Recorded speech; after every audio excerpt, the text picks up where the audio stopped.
You're listening to High School Sports Talk on ESPN Radio, presented by VirginiaPreps.com.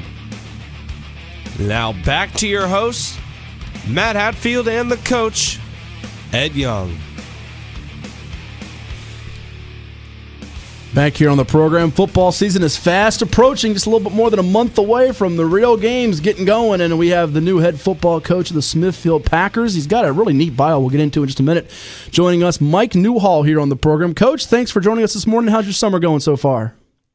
It's gotten a lot busier in the last month since I got the job at Smithfield.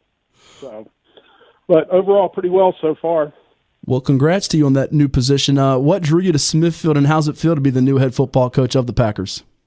Well, I moved here from Virginia Beach about 18 years ago, and I've been a member of the Smithfield community ever since. And I've always been a football fan, so I've been going to Smithfield games since probably I moved here, and I've always been impressed with the amount of talent they had and the community support. And, it just seems to be a very positive element to the community. And being a football coach, I coached at Nansom and Suffolk and Kings Fork, and I even coached at Smithfield for a year.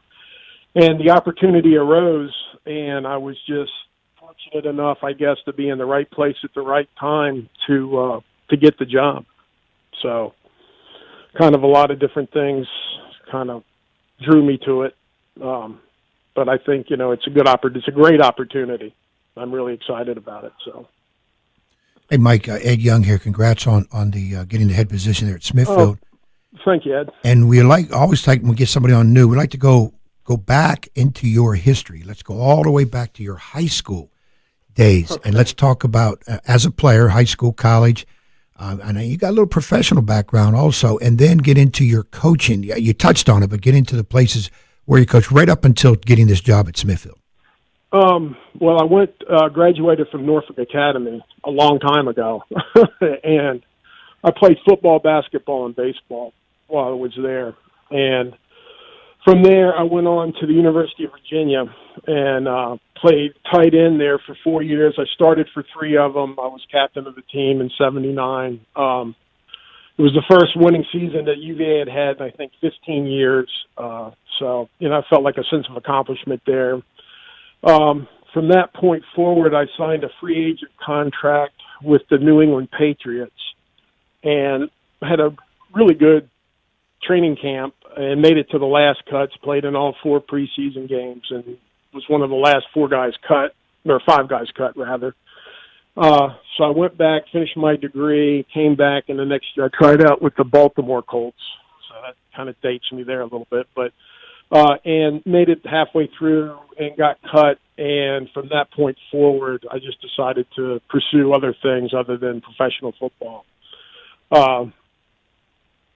Then I got into coaching because my son started playing Pop Warner football, and just what I saw, I thought I could probably contribute a little bit to the fundamentals and just the overall coaching quality. And he was 7 or 8. Now he's 22, and I've been involved in coaching ever since. I coached there for several years, and I went to Nansom and Suffolk Academy for 5 years, where we won my first year there. I believe it was in '09, won a state championship. And then I was fortunate enough to work with Lou Johnston for 3 years there, and kind of that really solidified my interest in coaching and just the way he handled the program. And I learned a lot of things from him.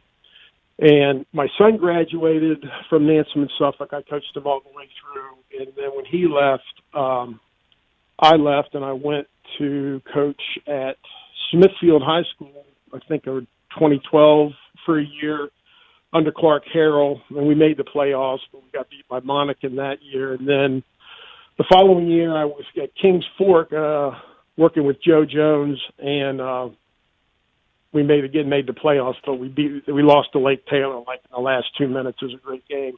And then I haven't coached in the last 2 years due to business logistics that just wouldn't allow my time. I've had opportunities to coach at various schools around the area, but the time and everything, the timing of this coupled with my work schedule for the Smithfield job just happened to work out. So I was fortunate enough to be able to take it and commit the time necessary to do the job properly. So that's kind of the Reader's Digest version of my history there.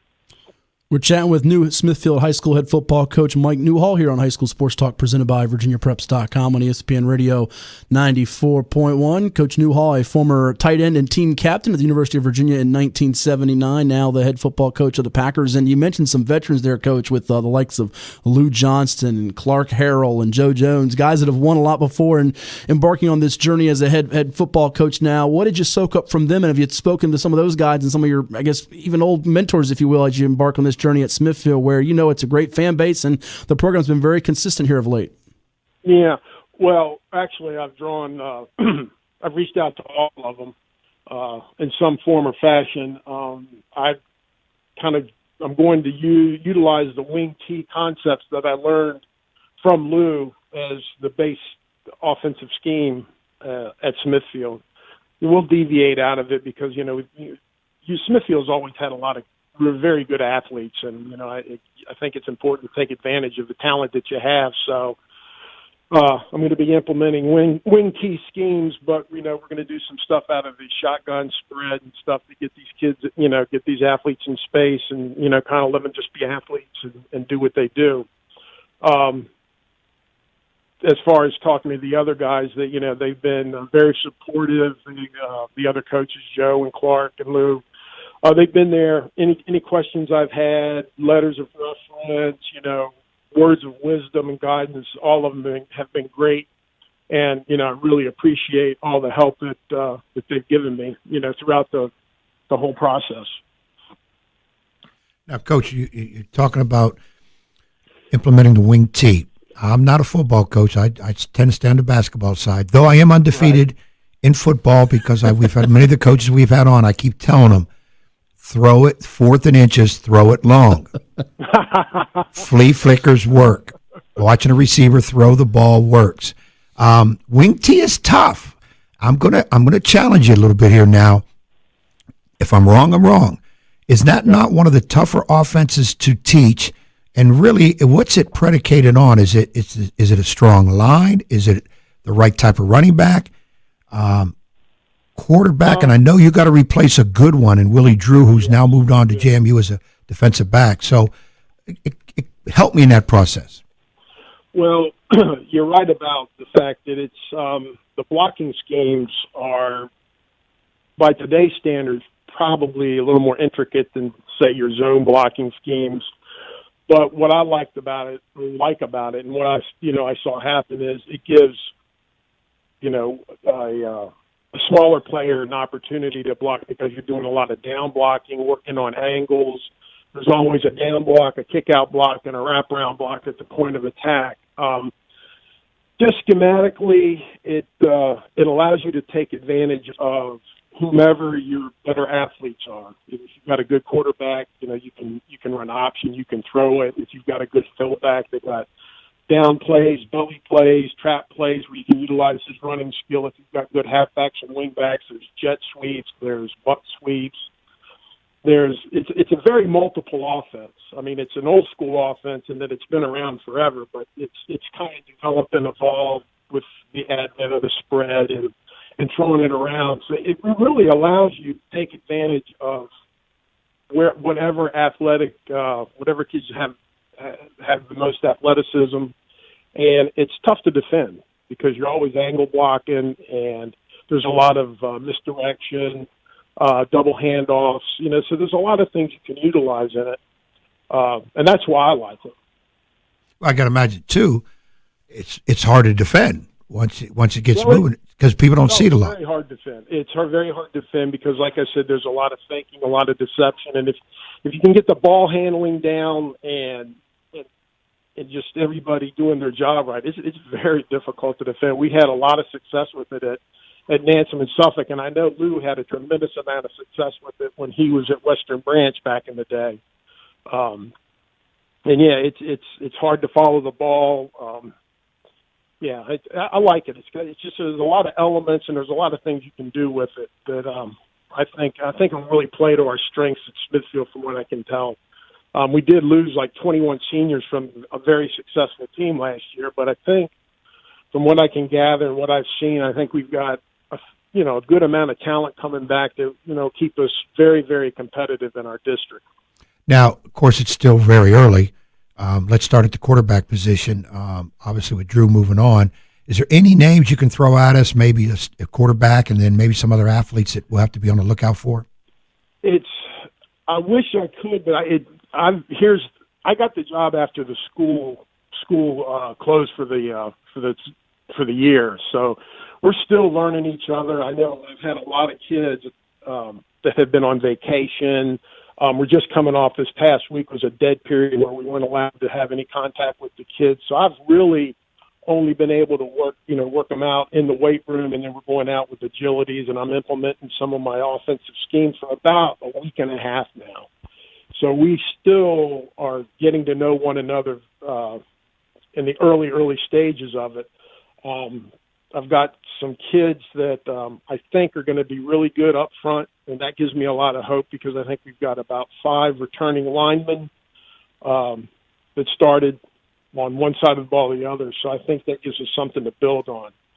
As far as specific players and stuff, I'm still not familiar enough with the kids to be fair to them or myself to name names at this point. But I'll call you back in a month and give you the lowdown on that. Absolutely, no problem. We're talking with Mike Newhall. He's the new head football coach of the Smithfield Packers here on ESPN Radio 94.1, high school sports talk presented by VirginiaPreps.com. Coach Newhall has been at Smithfield before as a former line coach, as he said, and also a former tight end and team captain at UVA. Tell me this, what do you want to see in the next month or so as you get ready for your 2 scrimmages, and you got 2 tough games out of the gate? We've already highlighted on the program. You got at home coming up with Dinwiddie and Lafayette. What do you want to see as you guys get familiar with the wing T system on offense as well as the defensive alignment you guys will use from the group as you get ready for that? The first thing is just effort. If they give me maximum effort, whether it be in the weight room, on the practice field, as far as studying, getting acquainted with the wing T.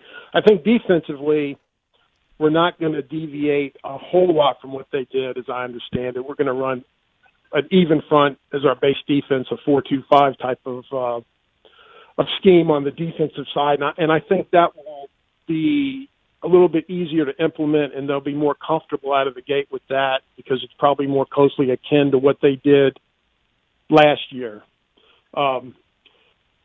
On the offensive, just overall, I just want to see good effort and a lot of competition and a willingness to learn and listen and just work hard. And if I get that, then I think we will be in good shape. Like you said, we opened with Dinwiddie and Lafayette, so we're going to know right out of the gates, where we stand. I know I was looking at the film last year. Smithfield had 6 turnovers against Dinwiddie, was extremely competitive, and I'm talking to some of the kids, they felt like they gave that game away with the turnovers, and the same with Lafayette. I think Lafayette scored on 2 big plays, but otherwise it was a tight battle, and historically Smithfield usually plays Lafayette pretty tough, so I'm really looking forward to it, and I think it'll be a great opportunity to see what we have and really get a good evaluation of our team right out the gate. Mike, what about staff? Is there some names you can give us, maybe especially your coordinators? I'm still working on that. I have 3 holdovers from the previous staff. Coach Savage, Coach Hamlin, and Coach Fulgham will be back from the previous administration. And then I brought in a couple, actually, two guys that played for me at NSA and played in college. Michael Lepore played at Hampton-Sydney. Matt Newhall played at Christopher Newport, and then Jaquan Spratley, who coached at New Kent last year. He's a Smithfield alum, and he's going to be working with the line. As far as coordinators right now, I'm kind of wearing both hats just because I'm comfortable doing it that way. Come game night, I'm not sure how I'm going to delegate authorities as of this moment. I'm still kind of working on that. Well, Coach, we thank you so much for the time this morning. You got one of the most loyal fans that calls into our show, and Keith out there, so he'll be supporting you every week for sure. Yeah. Yep. Well, I appreciate you guys having me on. Our pleasure. We'll talk to you soon. Thank you, Coach. All right. Good luck, That Mike. is Mike Newhall, head football coach of the Smithfield Packers, this morning with us here on High School Sports Talk, presented by VirginiaPreps.com. When we return, we've got Carl Francis, director of